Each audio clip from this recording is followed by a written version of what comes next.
తిన్నడికి అది విగ్రహం కాదు, తండ్రి శివుడు కూర్చున్నాడు. అందుకే గుళ్ళోకి వెళ్ళి చూశాడు. ఆయన అడిగాడు, శంకరా ఏమన్నా తిన్నావా అని అడిగాడు. పలుకుతాడా? ఎంత నీరసపడ్డావు, మాట కూడా మాట్లాడటలేదు.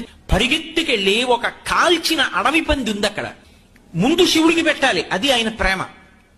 లోకాల్ని కాపాడేవాడు నా తండ్రి, ఆయన తినకుండా నేను ఎక్కడ తింటాను, ఆయనకి పెడతాను. అది పండా కాయా, అది అడవి పంది, అయినా సరే నేను అది తింటాను, అదే పెడతాను. అక్కడ ఇక్కడ కత్తి పెట్టి కోశాడు. ముక్కలు తీసి రుచి చూశాడు. ఈ ముక్క బాగుందన్నాడు.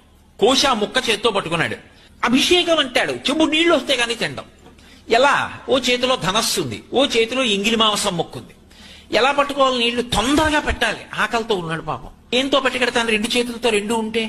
అందుకని అక్కడ ఉన్న ఏట్లో నీళ్లు పుక్కిటితో పట్టుకున్నాడు. గబగబా గుళ్ళోకి పరిగెత్తాడు.